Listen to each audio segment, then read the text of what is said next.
Hey guys, how are you? Thanks for checking back in. So today I just want to do a little talk and a little review on some XLR cables.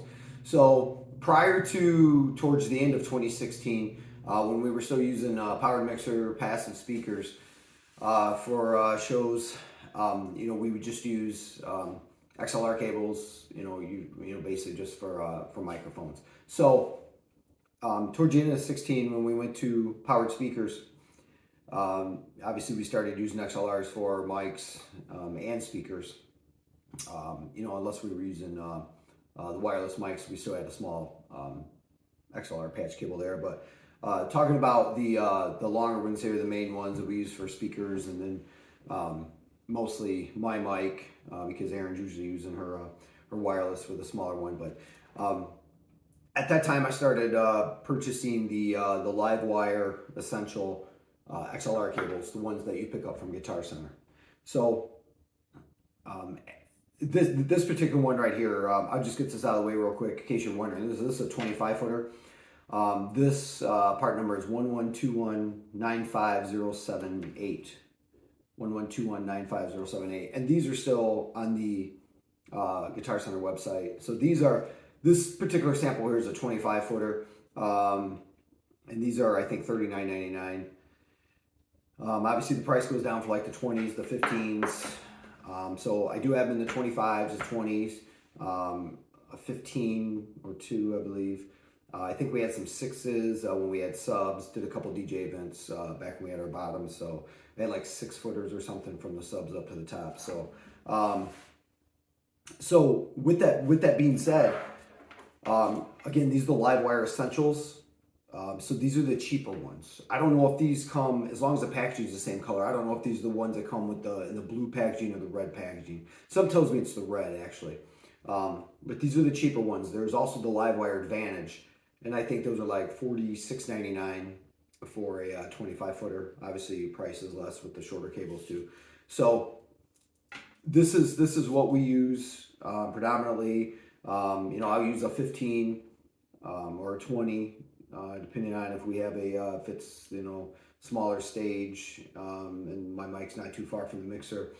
If we actually have some room to spread out a little bit, I'll use a 25 from my mic to the mixer, and usually 25s out from the mixer to each speaker.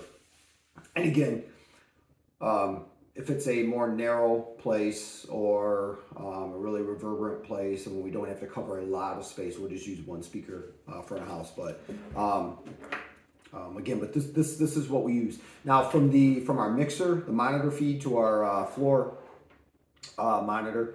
We use the 1/4 inch TRS to a male XLR, 1/4 inch out of the mixer, out of our Yamaha MG10XU into whatever we're using floor monitor wise. For a while, I used a Yamaha DXR10 when I had all my DXR stuff.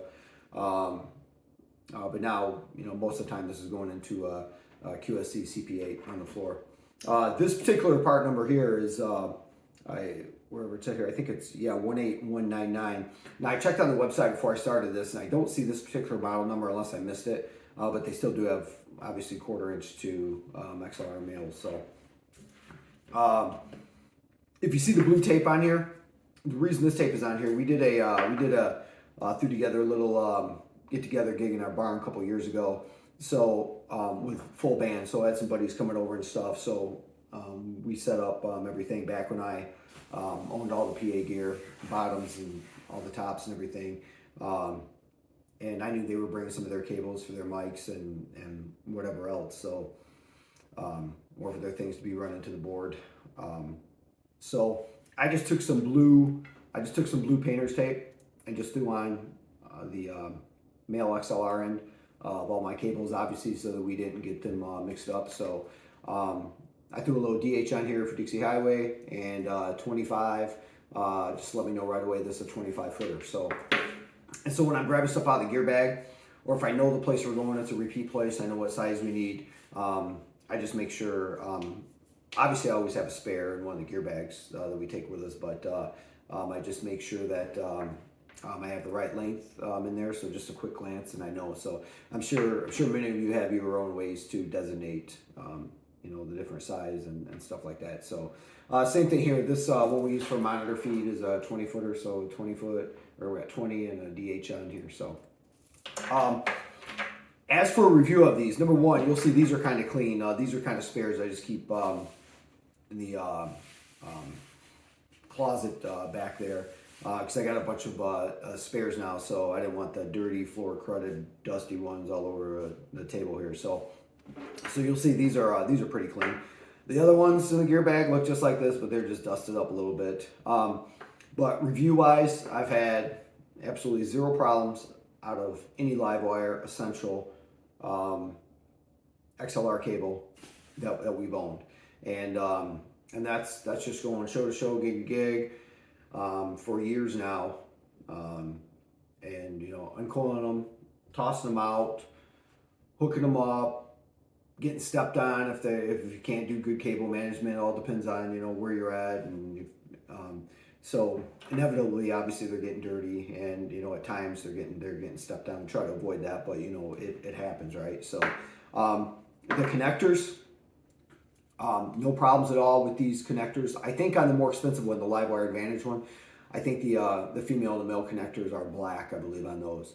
So, and I think I already said they're like $6 or $7 more or something. I think $46.99 for the 25 footer. So unless I'm in a pinch and need one, I try to get these when they're on sale, when it's a store-wide thing. Usually the lower cost items, a lot of times you can't automatically do like 15% or something unless it's a sale and you spend like $100 or $150 or more or something like that. Then you know how it works. So, but anyways, again, I can't say nothing more highly about these. They've been 100% reliable. I know there's some guys out there that make their own cables, and that's probably probably more cost efficient, and that's cool. I've never got into that. You've heard me say in other videos and stuff before, I just like predictability and reliability. I just grab these and go and don't worry about them. But just like microphones, I do like redundancy, so if something does fail, because these things are all man-made, right? So if something does fail, I need to have something I can grab and get through the gig. So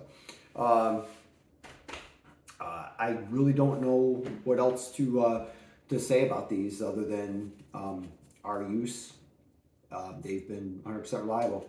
Again, throw it in the bag, rip this off, toss them out, or hand uncoil them. I'm not gentle on them at all. Maybe I should be, but I'm not. Hook them up, use them, coil them up. I know there's videos out there on the right way to wrap your XLR cables, and per some of those videos, I probably don't do it the right way. I obviously make sure there's no bends or kinks or anything in these ever, to my knowledge. That's a no-no.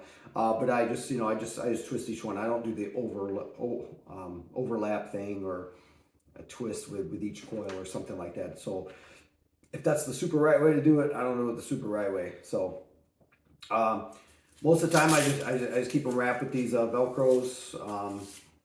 Used to use some I got, in hardware stores and stuff before, but these are just the one you buy from Guitar Centers as well. I got a bunch of these. I got some laying around, so they're good to have. So,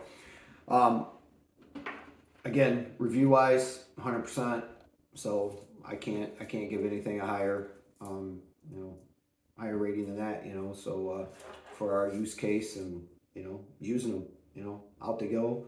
Gig, coil back up, throw it in the bag, practice with them. I got a bunch of extras now, so I don't necessarily get each one out of the gig bag to like go practice or something like that. So once a couple years ago, once I bought a bunch more, but these used to be taken out of the bag, gigs, back in, come home, rehearse a couple times during the week, learn new stuff, and always usually play through the PA. Just it's a good mindset for me. It's a good practice thing, being behind the mic and playing and singing, and plus it's a reassurance the gear's working right before we package it up, throw it in the truck, go out the show. So anyways, probably no sense in rambling on. That's what we do. That's how we mark them now, as of a couple years ago. Painter's tape, and it's never gotten in the way. It's still there. Even on the ones that we use all the time, it's still there. It's in a good system. I know a lot of guys color code their stuff with different tapes, and I know that you can, if you want to, you can order different color cables. Maybe not the live wires. I'm not sure. You have to check it out yourself. But through some of the custom companies and stuff. You can order blue cables. I think I've seen, but buddy of mine's got some blue, he's got some orange. I'm not sure if he's got a yellow, and I think you can order different color connectors too. But like I said, not so much. I'm not sure if you can do that with Livewire. So, anyways, that's what works for us. But 100%, not too much more to say of them. So, hope this was a good enough review. They've just been 100%. So I hope this helps someone. Do what's right for you. This is what's right for us right now. So do good shows. We'll see you next time.